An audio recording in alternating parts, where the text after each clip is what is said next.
Hello and welcome back to the Amazon European Masters. We're moving swiftly towards our second game of the day here at day number 3. Ego Rogue taking on UCAM and Georgia. Two massive regions coming up against each other. A lot is at stake here. Absolutely. And we have to think that last year, this exact tournament, Go Rogue was stomping over their opponents. There was no contest where it came to a Go Rogue. They took it, they got 4 members out of the 5-player squad straight into the LEC the season right after. Only Woolite, I think, stayed out of the LEC, which we now saw in Mrs. Premier. And when it comes to UCAM, they lost to the champions last split in spring 2020. They lost to Kamenkorp.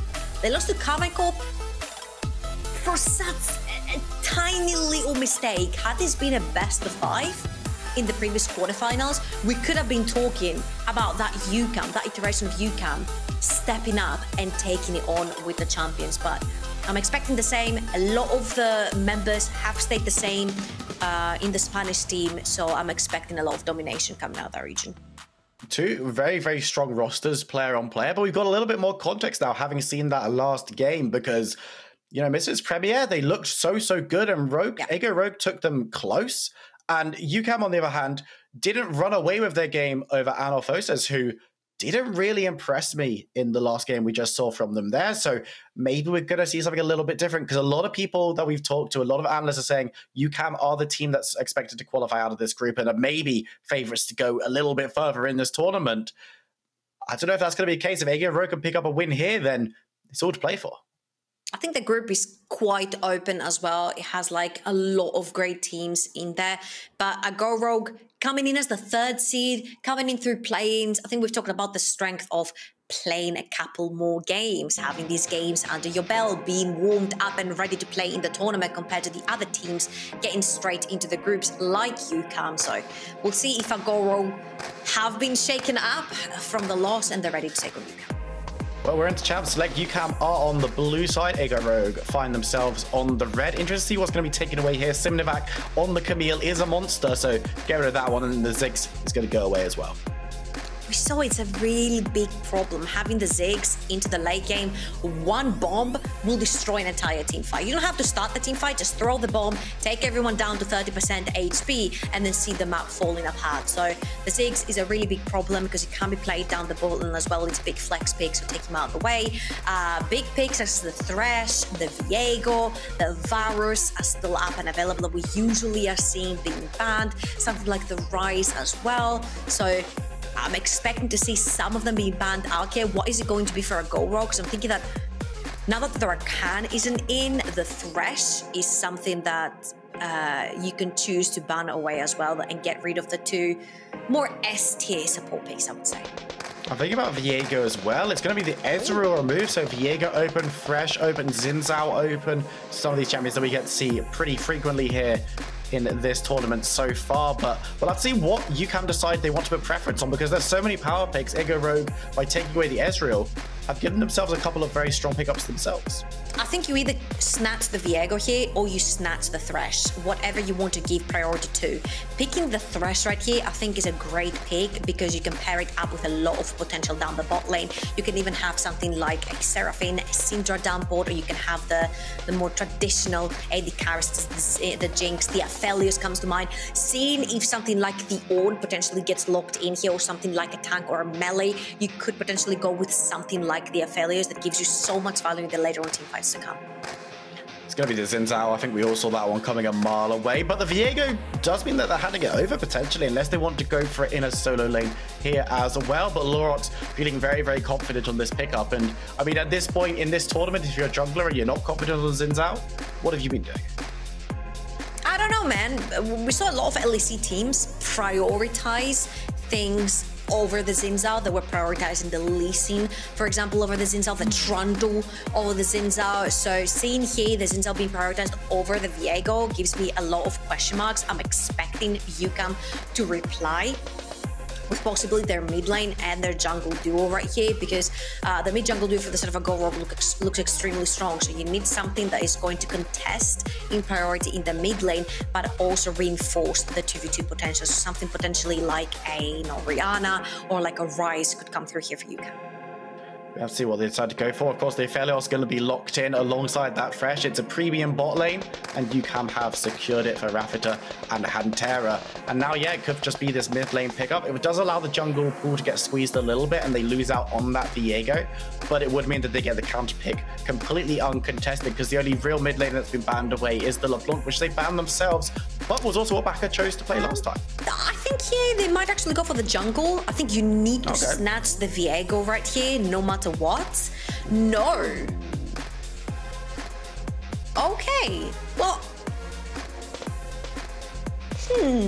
I'm thinking right now. Seeing the Orianna right there, things like the Lee Sin, the Renekton come through my head. The Viego still up and available, and a Go Rogue only have 2 bans on their side to try and pinch in that pool.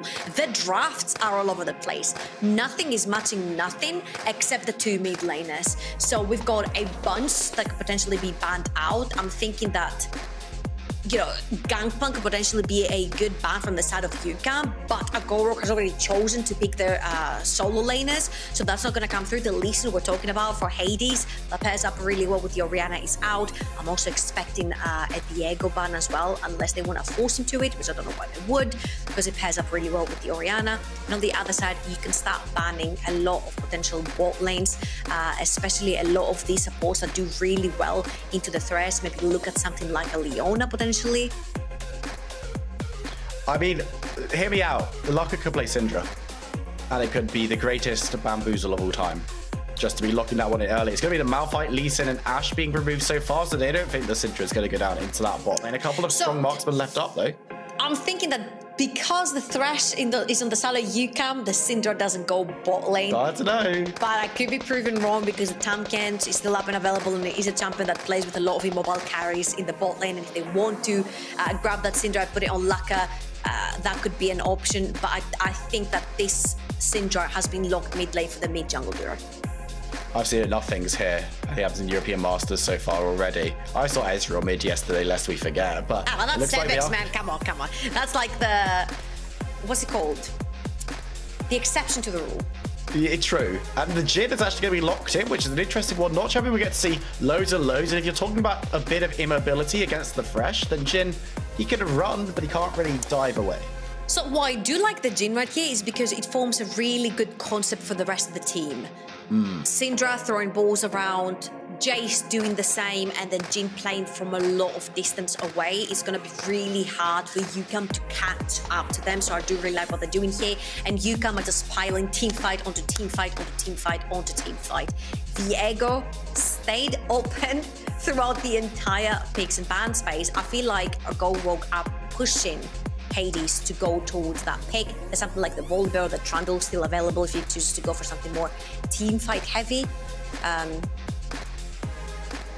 don't know if Trundle here would be the greatest choice, since there's actually like no real tank on the side of a Go Rogue, but it does really well in ganking onto mobile carries, which is Syndra and Jayce right there from the side of a Go Rogue. And they could be expecting a tanky support with the engage, you know, like the Leona, like the Nautilus even, and just expecting, well, this is the person I'm going to be able to steal all my stats off of during the team fight. And yeah, it's not going to be able to get the assassination on a more priority target, but it's going to make me big. And there's the Leona big locked in. So you got Leona with W and Aftershock. As soon as those things start proccing, Trundle's going to start ulting, and he's going to have an absolutely amazing time. So you can see how these two teams have formed here. On the left side for UCAM, you've got team fight onto team fight onto team fight. Wukong diving in with the shockwave. Aphelios team fights. We've all seen the 200 years in action over and over again. And from the side of a Go Rogue, you land one of these big solar flares with Leona, and then the poke starts running in from all directions. The Jayce, the Syndra, the Jhin everyone is going to be hitting, and then the second UCAM does manage to get onto a go rogue, you've got a bunch of peel as well with the Leona and the Syndra and the Zhao ultimate. So you see what both of these teams want to do. Now it's coming down to complete execution, because usually teamfight compositions don't do that well in the very early stage of the game. So if UCAM can manage to snowball their Syndra, snowball their Jayce, more likely they can actually take this to a mid-game victory. Yeah, they can take it to the point where they don't need to be going into those big team fights on an even keel, because they're half an item ahead, and exactly. Jayce can do occasional Jayce things. So this is something that Nightmare said to me that stuck with me greatly. He was just like, there's a point to the game where Jayce kind of just becomes disgusting. And I was talking to a couple of other analysts, they were like, yeah, it's every single item spike. He just becomes more and more gross, and we found our way onto the Rift. UCAM on the blue side, we got Ego Rogue on the red, and this one's set up to be a very, very interesting matchup. We'll just have to see where the two junglers are going to start from and where they're going to choose to go to. Because if we're looking at the top side of the map, the Jayce technically do pretty well into the Wukong in the early stage of the game. After 6, the Dreedy has the engage, and potentially Hadess can come towards the top side. It might get a little bit dangerous for Simivak. So I would expect that maybe Lurox does start from the bottom of the map and goes towards the top. Looking like a little bit of an expedition into the enemy jungle. Lurox and Simivak were spotted out, so they're not going to be able to get anything other than a ward. They will spot out Dreedy, but more notably, they forced Hadess down towards that bot side. He's not interested in being spotted out on the ward himself. This is probably where he wants to be starting anyway, but has definitely been forced into it. And yeah, I mean, you trying to force the Trundle to match the Zhao, because you know going towards the top side of the map, Simivak is going to be able to move faster. Chres can try to shove in his wave, moving fast towards the top side of the map. So if they can manage to do that, that means they have more priority towards the top side of the map, which gives Lurox more freedom into the map, and also makes Trundle sort of face him when his lanes don't have priority. So it's a really clever play here coming from a go rogue, and as we expected, Lurox starting from the bottom of the map wants to play towards the Jayce lane. So I want to keep my eyes on as well. As you can see, Hadess maybe looking to get an early play down on towards the Syndra, so I'm going to have to hold my point a little bit. Chres is going to be caught out by the pillar, will flash away. It was never going to be a kill, but the resource has been burnt. And what did we say during Champ Select? Yes, the Trundle doesn't necessarily have a tank to steal defenses from, but what he's really, really, really good at is at forcing ganks in the very early stage of the game onto immobile carries, such as the Jayce and such as the Syndra. Chres has been the recipient of the very, very first gank, but if you look at what's happening right now, you will see that, as we said, Lurox is sprinting it towards the top side of the map. They're taking complete control of the top river with vision from the side of a go rogue, and they want to potentially contest that skull crab. Lurox on the top side, just hanging out. But yeah, Chres on the Syndra is an interesting one to me. During play-ins, I watched a decent amount of Ego Rogue, and Chres was the player who convinced me the least in a number of pretty unconvincing wins and some pretty unconvincing losses as well. And I was always most impressed with Chres when he was on something that could get around the map, like the Twisted Fate. I believe he played Galio as well, that looked pretty decent, but has decided to opt for the Syndra pretty early on in picks and bans as well. So it was definitely something that they prioritized, and I want to see how he's going to be able to do on this pickup. Hantera moving towards him, Hadess as well. Lurox is there, the flash forward, there's the pillar. And remember, he's got no flash available, so he's going to get chopped down and he's going to be slowed, and there's just nowhere for him to run. First blood goes to Baca. Beautiful, and the whole plan falls apart for our go rogue. We mentioned how Lurox wanted to go towards the top side of the map, have priority from his mid and top. You see that Simivak actually pushed his wave, having that priority for his jungler, but the second Chres dies, the whole plan falls apart.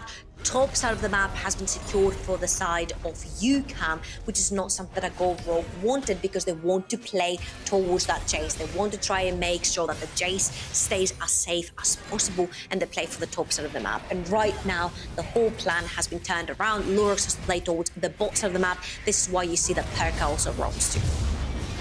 And we're going to have a little bit of scrap here as Baca moving back towards him. Lurox actually gets taken pretty low, but Hadess will as well. Pyrka has moved down, but gets death sentenced, and that's going to be another easy kill going over to the Orianna. And I feel like Agorog are forcing a little bit too hard. Chres was shoving in his wave a little bit too early than he needed to. Then he gets caught by a level 2 Trundle gang. And here, I think Pyrka goes in way too deep, too early before his mid laner is here. And again, Chres is stuck in a situation where he even has to shove in his wave or it will be frozen under his opponent's tower. And the hook, beautiful from Hantera. Yeah, nice scan of the week for Chres to get away. He tried to sidestep, but Hantera was 2 steps ahead of him, and Dreedy needs to be a little bit careful on top side. He doesn't get poked out, but it's not a fun game for Syndra so far. Yeah, and look at that. Look at where the wave is being frozen for Baca on the other side of the map, but he's been called by Scout of the Week. They could try to threaten a dive, but it's not the best potential right here because Baca still has his flash up and available. The reason why Pyrka actually roamed there and tried to threaten a dive was to make sure that this wave gets crushed underneath the tower of Baca, or Chres would have to consistently be pushing in the mid lane without summoners and potentially being threatened to go down by the likes of Hadess or Hantera that have been roaming the map continuously. So that was a really nice roam right there. FLICKR doesn't end up losing anything either because the wave is stacking up against him. So really good stuff there from Agorog to try and help their mid lane who has been continuously punished. Moving into this bot lane briefly, we haven't seen too much of the marksman this game. It's something that we're seeing a lot in the Amazon European Masters so far, is marksmen have been massive focal points, but also haven't really been focal points of their supports so much because everyone likes roaming around and getting involved. FLICKR and Rafitta, 2 very, very capable players. FLICKR especially is definitely one of the star players on this AGO Rogue roster. And meanwhile, on the top side, Hadess has moved towards the Lurox. He's going to have to flash away. Another resource burned. Again, I feel like the AGO Rogue roster is just not on the same pace. Lurox is trying to go towards the top side of the map, whilst Simivak is being pushed in. Wukong is level 6, which deems him stronger than the Jayce right now. And then Chres still doesn't have his summons available to be able to walk into the river. I feel like Lurox is maybe playing without backup right there. They don't seem to be syncing up very well. And then UCAM are just ready to pull the trigger. And they've also taken Lurox's flash here. So, Well, Chres has just lost all of his support. Lurox coming through. That's a nice death sentence. Still will be followed up. It will be flayed, but nothing else as Lurox gets some damage down onto Hadess. They're all going to back away, and no one goes down this time. I think that Rafitta was also, he was also spotted back in right there, which is going to give the indication that Rafitta wants to reset here and go back. So they might try to go for this dragon, but the rest of UCAM are staying around. I'm wondering when Hadess is going to have his level 6. Might be after this red buff that he's taking right now. If not, the next camp maybe. Yeah, one more camp and he should most likely be level 6, which makes him extra strong. Now Chres's flash is up and available. And again, you see, the second the flash is up and available for Chres, Hadess instantly looks to punish, because ever since Chres lost his flash, Agorog had no business being in the river. They lost the Syndra flash and they haven't been able to take control of either top or bot side river at all. So really good stuff right there for Hadess. It's exactly what needs to be done on the map and capitalizes on it. Hadess grabs level 6 off those Raptors. As he said, he had to decide between the Raptors camp and the Syndra camp, and decide on the Raptors camp. Hey, listen, I would pick the Syndra camp as well, but yeah, you know, he just went for the blue buff, unfortunate timing. Yeah, you know, it's sad times all around, but not sad as for Chres, who is staying up to date with farm though, and has only died once, so still going to be able to get into this game as Syndra can put out a ton of damage and a decent amount of CC if the scan of the week is on point. So keep your eyes peeled when they're getting involved in these early fights around stuff like the first dragon, which is Mountain Dragon, the first Rift Herald, maybe even more importantly, which has also spawned around, and both of these teams look like they want to go for the latter. Yeah, and what's extremely scary as well is that if you look at the UCAM, they're the ones being ahead right now. We mentioned how they are the team fighting team. The Syndra Zhao so technically have a better 2v2 than the Trundle Orianna, but again, due to the lack of summoners, Chres has not been able to be a major factor on the map or around Skull Crabs. flash right there onto the supports. I mean, you take those. The big recipient of all these positive exchange, I would say, is Baca. He's playing the Orianna. He's technically scaling towards the late game, and he already has 2 kills into his name and a big bounty. And he's been continuously able to shove in the waves due to all the support that UCAM is putting around him, so that Orianna is going to be extremely hard to deal with. Almost 1,000 gold ahead. Yeah, 800 gold. Is that the first Skull Crab?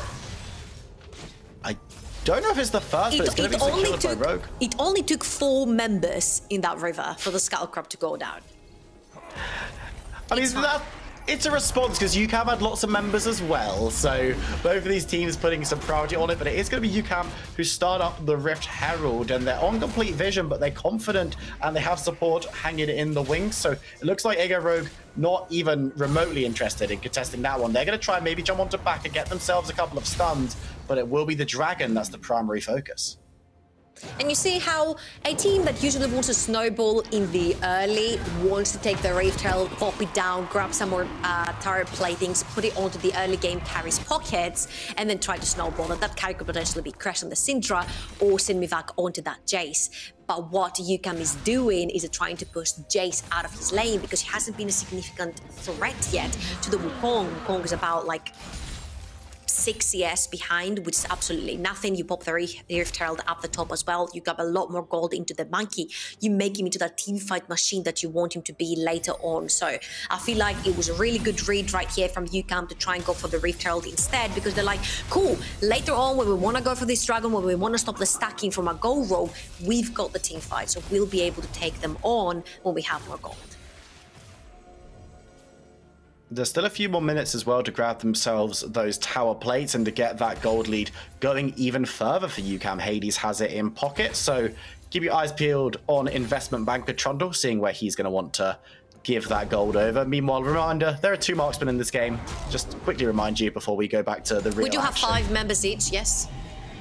It's weird how League's 4v4 for the first 20 minutes now. It's strange that that is the game decision, but, you know, stranger decisions have been made, much like, you know, Hey, listen, man, I prefer this rather than Azir Corki meta. I'll take this any day. Ah, I like Azir. I like watching Azir gameplay at the highest level. Nah, but professional Azir players are just... Nah, man. They're entertaining. You cannot deny. This guy gets entertained by seeing Azir farm for 40 minutes. Get out here, Will.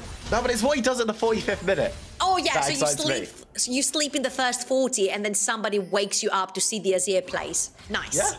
That's pretty much it. I'm a play-by-play. I like shouting at pretty things. I like particle effects. Oh. No wave stack. They're going for a dive right here, but a quick clear up onto the wave is going to deny that Pyrka though. Ooh, I don't know. Pyrka gets caught out by a death sentence. A lot of damage falls onto him, and Leona will be taken out. A decent amount of damage returned, but nothing really. There's your marksman action right there. He's even going to get the Rift Herald to his name, but... Baca is being denied getting back to his mid lane. You see that he's losing a bunch of minions and experience right there due to Chres shoving in the wave. And I mean, I wouldn't be surprised if Chres shoves in yet another one and forcing Baca to potentially even TP onto his tower and burning that. And there he is. And the Dragon going over, the first tower going over. It's all looking pretty even across the board in terms of those bigger objectives. I think that UCAM are favoring it, but let's have a look at this dive again. Yeah, they were trying to create a wave right there, but Rafitta wasn't able to push too fast. The minions died due to the Jhin and to the Leona. But Rafitta, the Leona steps up a little bit too far. Pyrka right there, and he gets instantly punished. The pillars, again, we've said they are so crucial when it comes to ganking. You put them behind someone, they have no way out. And even though Hadess has been quite quiet, let's say, in the entire game since he's playing the Trundle, he's been on 100% kill participation for this entire game, and at the end you see that the gold went to the primary carry of UCAM, which is Rafitta, onto that Aphelios, managed to complete his shield bar as well, and we could potentially expect when the Luden's Echo gets completed from Baca to see UCAM go towards the bot side of the map and start contesting for the Dragons.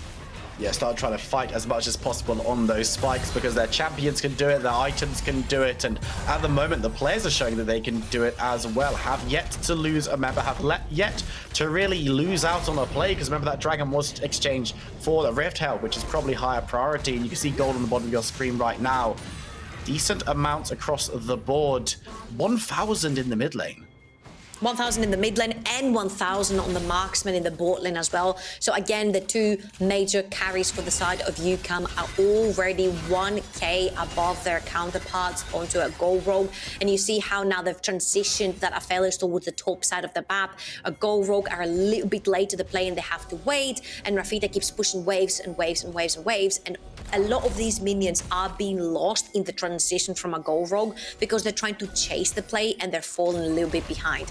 Very crucial, Simivak has completed his first item and so has Lurox onto that Syndra. We could potentially be seeing a lot of action really quickly because as you see Dreedy, he's setting up around that dragon and we could see a team fight. Everyone's hanging around this mid lane right now. Dragon, as you say, 25 seconds on the ocean, so not going to be getting that on mounted. I hope it's not another Cloud Soul. Nothing against Cloud Soul, but I'd like it to be Inferno because there's a Jayce in the game. It's more because no one wants to fight for it, right? Yeah, it's just not really a win con in the same way, is it? No, it's not really. You're right. But look at the inventory. Rafitta, he's already gone back, got a pickaxe in his back as well. The thing here is that I feel like the two mid laners are not as strong right now. Lost chapter only for Chres. His R button is not going to hurt too much. FLICKR is still stuck in the top lane because you have to shove in this wave. So right now they're playing with Chres, who hasn't back to buy his items, which means that he's not as powerful, and without an ADC for the sort of a gold rogue, so they need to give up on that mountain stacking, which was said was going to be a win con against UCAM since they took the first one. But we also said that the better team fight team here, especially in small choke points, would have to be UCAM, and there you go. Your prayers have come true, and it's going to be an Inferno. That's definitely something the teams will want to fight over. I don't know who I should be thanking for this Infernal blessing. Rito, thank you. Rito, yeah. I was going to say, is it Rito? Is it our producers? I don't know. I don't think our producers men have anything to do with this. I think it's just Rito. Okay, if you say so. I believe. I love our production team, but let's find ourselves... But stop giving us Cloud Drakes, please. Yeah, stop giving us Cloud Drakes, though. But past that, you're lovely. The second Rift Herald's on the map as well. It's a little bit more valuable now. It can break down those inner towers and get a little bit of gold. Obviously, not as much as the first one as Pyrka. He's fine. He burns Flash, but is definitely getting out of that one unscathed. And now you can start up that second Rift Herald. But what is so important is that a gold rogue have been losing tempo due to the lack of their summoners. Chres gets caught, loses Flash, UCAM loses all their early game pressure. Leona doesn't have Flash, has no Hex Flash either. She cannot make the plays around the map. It's continuously UCAM trying to find the small leads around the map, and they're slowly but surely bleeding rogue away. Now you see how, because UCAM is playing towards the top side of the map and Hadess towards the top side of the map, Dreedy absolutely and utterly respects the fact that he could get dived down the bot lane. He doesn't see a gold rogue, but he knows that if they're going to make a play, it's going to be towards him. Respects that, moves back from the tower. Yes, he loses his tower, but he's going to be able to farm safely without losing his life. And towers are exchanged across the map as well, so there's nothing massively gained by either team because first tower's already gone, tower plates have already gone, so not a massive sway in either direction, really. Aphelios just set up a tent in the mid lane and is going to just be farming out, getting as much gold in his back pocket as possible. As you said, has already hit that first spike pretty early on and is now looking towards the second. I think you jinxed him. He missed that. No, he's fine. It's fine. It's not, man. He's like a hoover around the map. He sees minions, he goes, and he kind of like takes every single one of them. But come on, man, the cannon. Come on. Yeah, it's not. I mean, it's not optimal for sure, but I think he knows what he did. We'll give him one. We'll give him one. We'll give him. Everyone gets one. Hadess though needs to be a little bit careful. Gets the pillar up, but it's taking a decent amount of damage. A lot of chunks coming out of him. He has to flash over the wall, but the rest of UCAM have now turned up. Lurox gonna have to flash out of the cage, but the curtain has been called. So much damage going down onto Lurox. He's gonna be the first victim of the fight. But Chres gets the unleashed power onto the Orianna. Baca gets shut down for a decent one. It's a 1-for-1 trade in the end. And that was a pretty good fight from the side of a gold rogue because they managed to split UCAM apart onto this river, which means that the pick composition that they have with the R button from the Syndra, with lots of poke coming in from Simivak's Jayce has worked. But due to there being a second Shirley into Hadess' pocket, that means that they might actually lose both towers in the mid lane, which is going to hurt them significantly, having so many immobile carries that are going to be needed to push in these waves. And right now it's going to be even harder for a Go Rogue to take hold of their own jungle.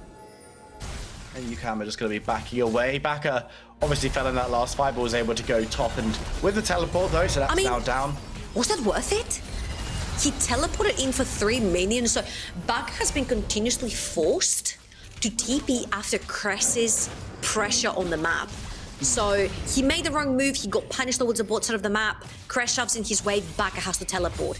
Now, Chres pushes in another wave in the top lane, Baca has to teleport for only 3 minions, which means that there is teleport advantage on the side of a Go Rogue. And when you play in a peak composition like a Go Rogue do, I think it is so important to have the teleport advantage here. So I feel like Chres has really been putting pressure down onto Baca.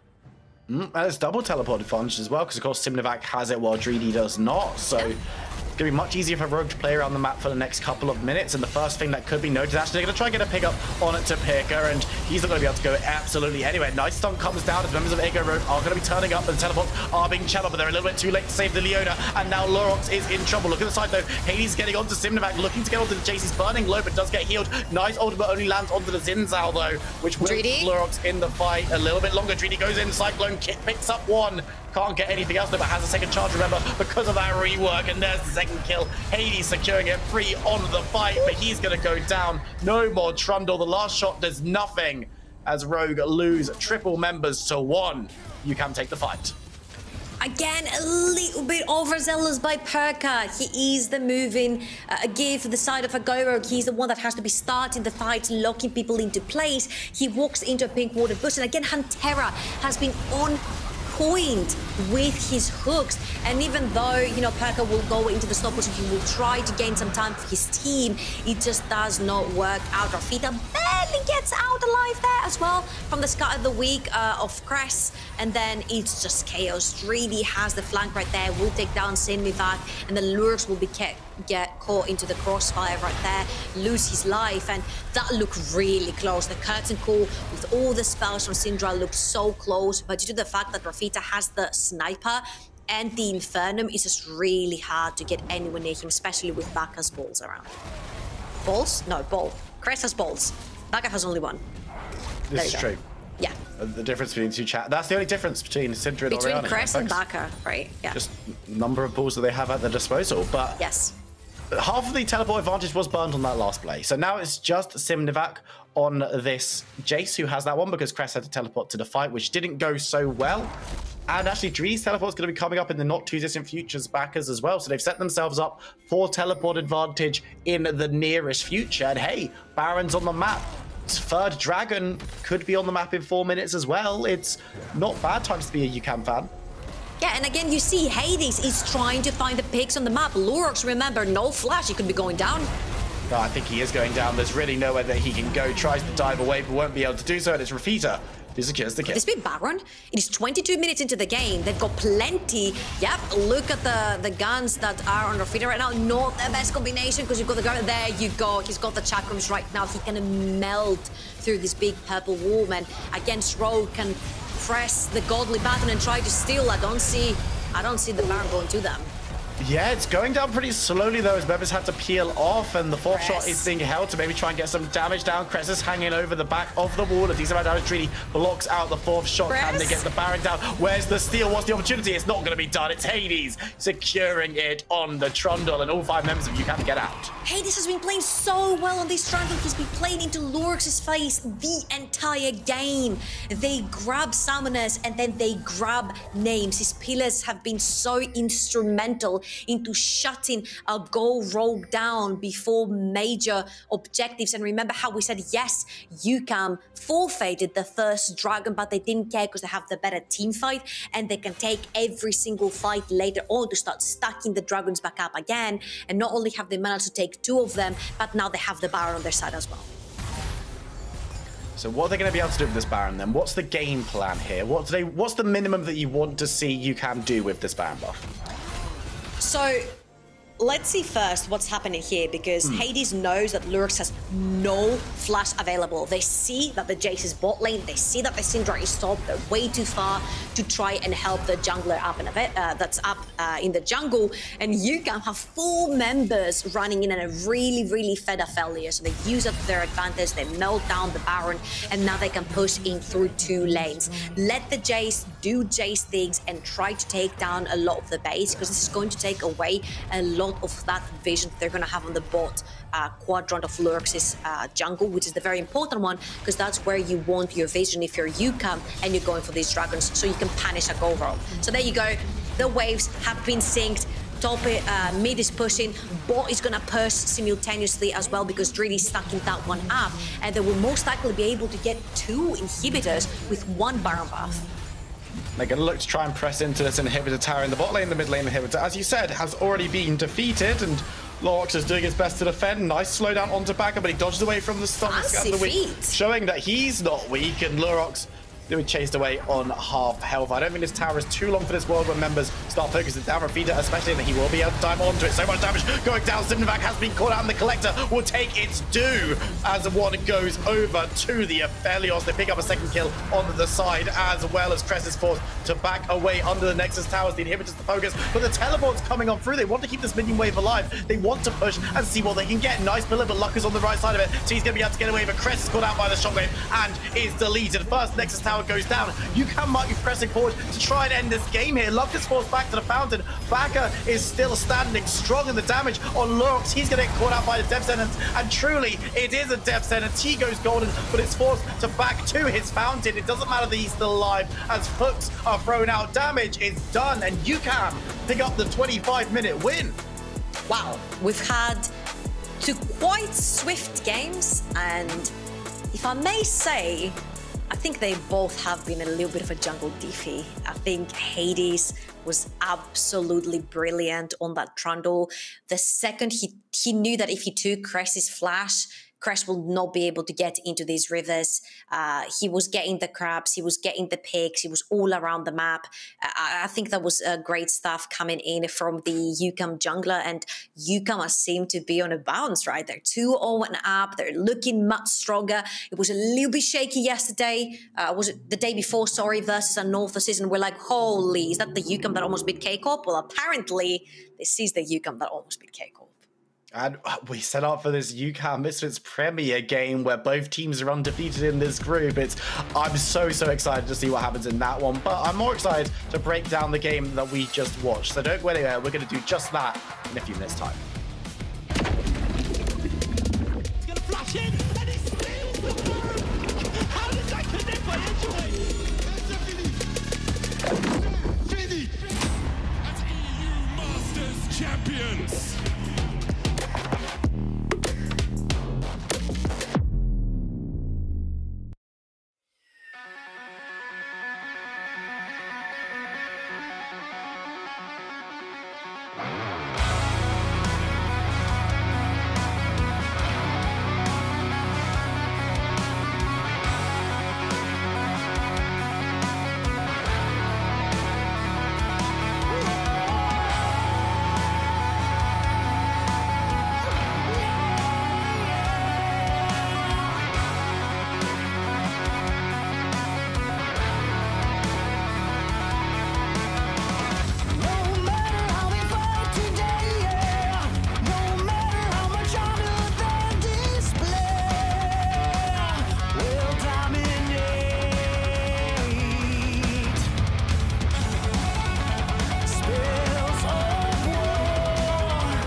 Welcome back to the Amazon European Masters. I'm still Viperoon, still joined by Troubling, and we're going to be talking you through that second game. And once again, another pretty dominant victory for UCAM.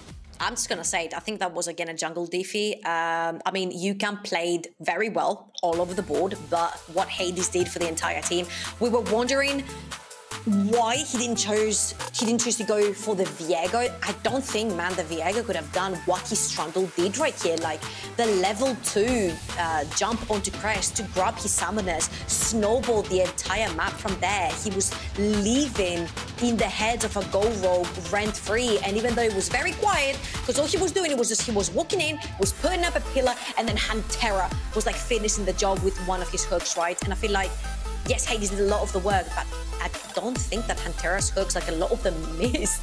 Most of them were pretty spot on, as we see right here. So major props to the UCAM bot lane right there as well. Rafitta and Hantera have played so well. Like the entire team played so well. But again, it was Hadess that pretty much opened the map by knowing where to attack. That level 2 gank that pretty much solidified the whole early game plan that UCAM wanted to shut down from the set of a Go Rogue.